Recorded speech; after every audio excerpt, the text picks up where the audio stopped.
देखिए एक चीज मैं आपको कहता हूं, भारतीय जनता पार्टी क्लियर तौर पर यह कह दे कि जिसने भारतीय जनता पार्टी की सदस्यता ले रखी है वही भारत का नागरिक है।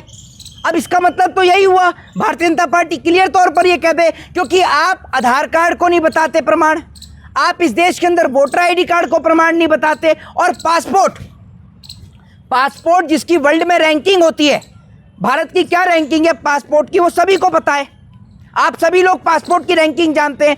तो मुझे एक बात ये समझ में नहीं आ रही, वो पासपोर्ट जिसको बनवाने से पहले आपको अपने सारे डॉक्यूमेंट्स देने पड़ते हैं, सारे ओरिजिनल डॉक्यूमेंट्स आपके लगते हैं, आपके घर पर पुलिस वेरिफिकेशन होती है, आपके अगर आप पढ़े लिखे तो आपके 10-12 के सर्टिफिकेट लगते हैं, और आप उस पासपोर्ट को कह रहे हैं कि वो सिर्फ एक घूमने का जरिया है।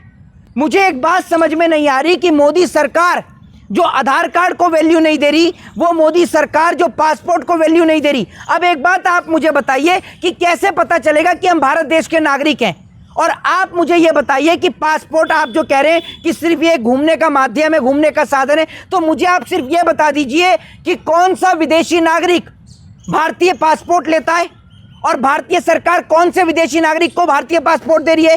भाई अगर कोई यूएस से आया है तो वो यूएस का पासपोर्ट लेके चलता है, अगर कोई अमेरिका से आया, अमेरिका का यूएस का पासपोर्ट है उसके पास, कोई अफ्रीका से आया तो अफ्रीका का पासपोर्ट है उसके पास। लेकिन मुझे एक बात समझ में नहीं आ रही कि सरकार ने जो स्टेटमेंट दिया है, ये स्टेटमेंट क्यों दिया है। मुझे लगता है ये स्टेटमेंट सरकार ने इसलिए दिया है कि साल 2027 का चुनाव है यूपी के अंदर, और वहाँ पर आपने बंगाल के अंदर देखा होगा कि कुछ लोगों ने अपना पासपोर्ट दिखाया, सब चीज़ दिखाई, लेकिन उसके बावजूद भी उनका वोट काट दिया गया था।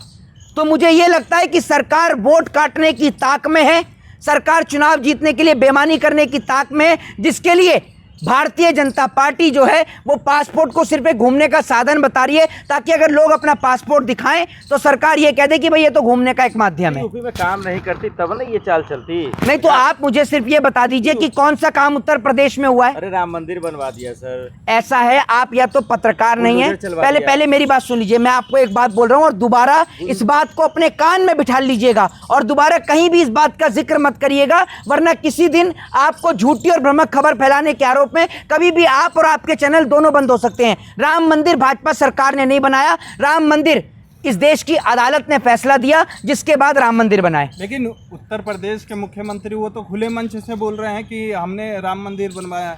कौन कह रहा है? नहीं, आप मुझे बताइए राम मंदिर कैसे बनवा दिया? राम मंदिर का फैसला कोर्ट ने दिया है, इन्होंने राम मंदिर बनवाया है। और उत्तर प्रदेश के मुख्यमंत्री मंच से ये भी बोले कि अगर राम मंदिर का क्रेडिट ले रहे हैं तो ये भी बोले कि हमारी सरकार में राम मंदिर का चंदा भी चोरी हुआ।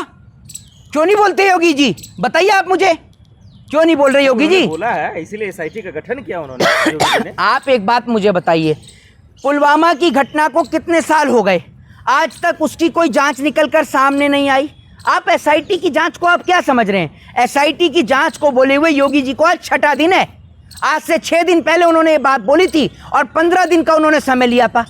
कुछ दिन बचे हैं, 15 दिन बाद योगी जी से बात कर लेंगे, देख लेंगे, और आप भी यही हैं, मैं भी यही हूँ, सब देख लेंगे कि जांच का निर्णय निकल कर क्या आया सामने। जी तो आपको ऐसा क्यों, आप भी तो भ्रम ही फैला रहे हैं ना एक तरीके से। कैसे? गुंडे माफिया को खत्म किया, यूपी में स्मार्ट सिटी बनवाया उन्होंने। ऐसा है, पहले तो आप पहली बात ये मुझे बताइए, ये खबरें कहाँ आती हैं कि आप कह रहे हैं कि गुंडे माफियाओं को खत्म किया, स्मार्ट सिटी बनाया? कौन से गुंडे माफिया खत्म हो गए? अहमद याद है आपको? हैं? विकास दुबे याद है आपको? याद है कुलदीप सिंह सेंगर जिंदा है, वो मर गया, वो बलात्कारी है सर, कोर्ट ने वाह सजा दिया, भुगत रहा है। वाह। तो एक बात आप मुझे बताइए, तो बाकी सबको कोर्ट ने सजा नहीं दी थी, बाकी सबको मुख्यमंत्री सजा देंगे? मतलब किसी बेटी की इज्जत लूटने से बड़ा अपराध कोई हो सकता है कि? आप मुझे ये बताइए, आप मुझे ये बताइए ना, किसी बेटी की, आप किसी के घर को लूट रहे हैं, उसके घर का सोना चांदी लूट रहे हैं, घर पे कब्जा कर रहे हैं, वो बड़ा अपराध है, या फिर किसी की बेटी की इज्जत लूटना वो बड़ा अपराध है? मैं आपसे पूछना चाहता हूँ। जेल में है ना सर अभी? है?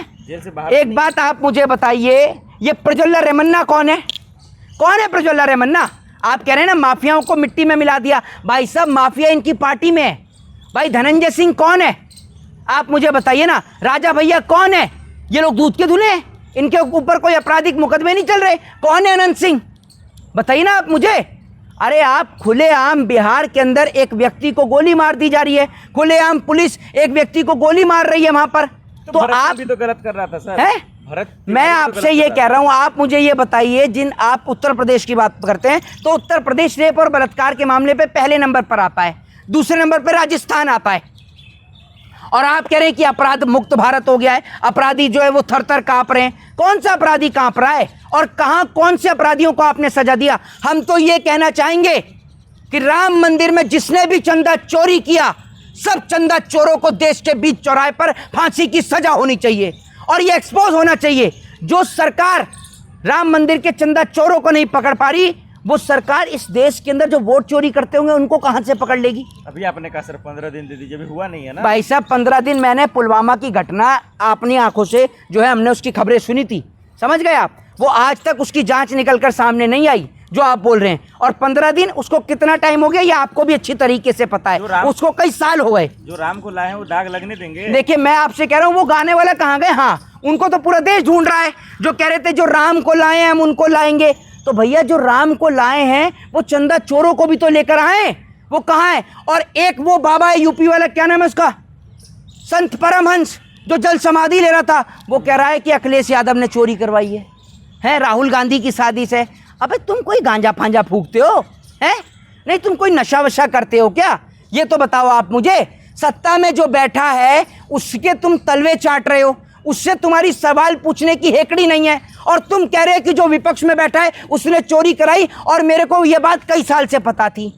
अगर कई साल से तुम्हें पता थी तो तुम बोले क्यों नहीं? और विपक्ष की सबसे बड़ी गलती ये है, विपक्ष को ऐसे लोगों के ऊपर मुकदमा करना चाहिए ना, जेल के अंदर बंद कराना चाहिए जो झूठी खबरें फैला रहे हैं। कुछ लोग ये कह रहे हैं कि वो जो टीनू यादव जिसको पकड़ा गया है वो अखिलेश यादव का रिश्तेदार है।